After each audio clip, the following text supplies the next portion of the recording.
important to New Brunswickers and to our forest. And we're concerned about the moose population due to a winter tick that has devastated the population in New Hampshire and southern Maine. With climate change, it's moving to New Brunswick and it's affecting our moose population.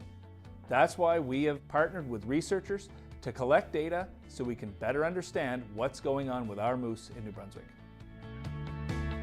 So it's really important that the animal care side is looked after. So that's why they've included a veterinarian on this team, which is fantastic. The animal needs to be given supportive oxygen. While it's under anesthesia, it needs to be monitored for its heart rate, body temperature, respiration rate. Like, all those things are so critical to the animal getting up and running away with that collar on and having, us having no impact on it. This team is fantastic. Irving's basically pulled the best from everywhere. You've got wildlife capture management. I mean, Mike Reed's one of the best helicopter pilots I've ever flown with.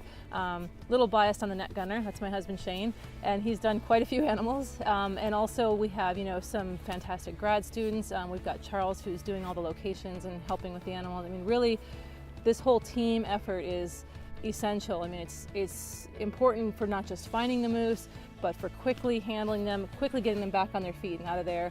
And you need that team effort, and I'm really impressed with what they have here.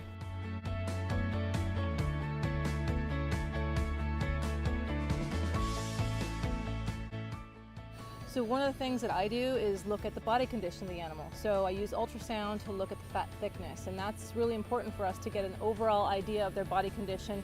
And we're going to compare that at the beginning of the tick season, at the end of the tick season on these calves.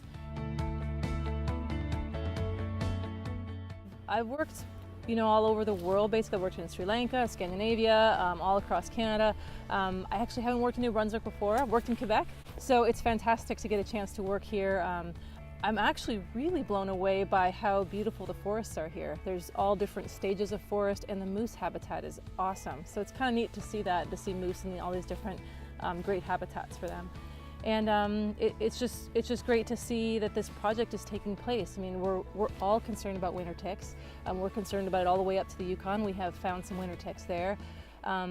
With our climate change, it's definitely changing the life cycle of the parasites like ticks, and moose are very susceptible to them. So I'm just super impressed that Irving is taking such an active interest in the moose on their lands and are putting forth so much to make sure that moose survive and are part of this ecosystem.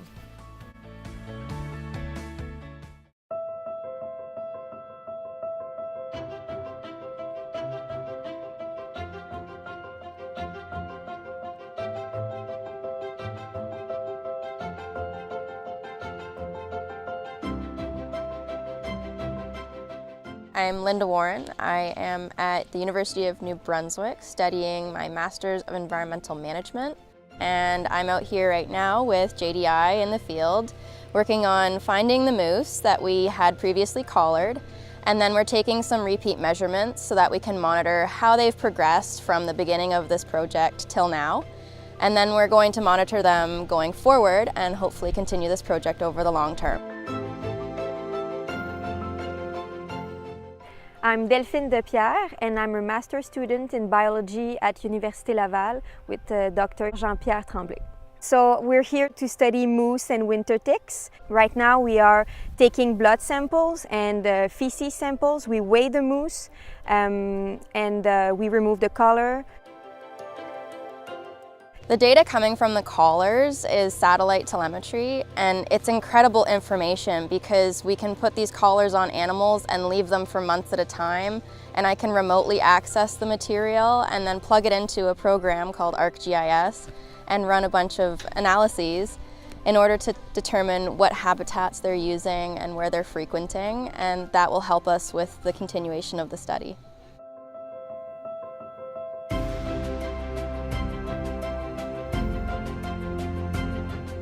I'm really happy I'm working in this project because I get to see the moose from closer than I ever had, and you can see all the team working, and it's a great partnership, like with Irving and Michelle Oakley and the capture team, and Charles, the technician, who's wonderful. So it's really nice to work with those people, and yeah, we're having a great time. The study with JDI has opened so many doors for me personally and for a lot of other projects in New Brunswick. With the satellite data that they have, it will be hopefully available for years to come to expand these studies and provide a baseline for the future. So as the moose population changes and as the weather potentially changes, we can keep an eye on how things are going. So it's really important information.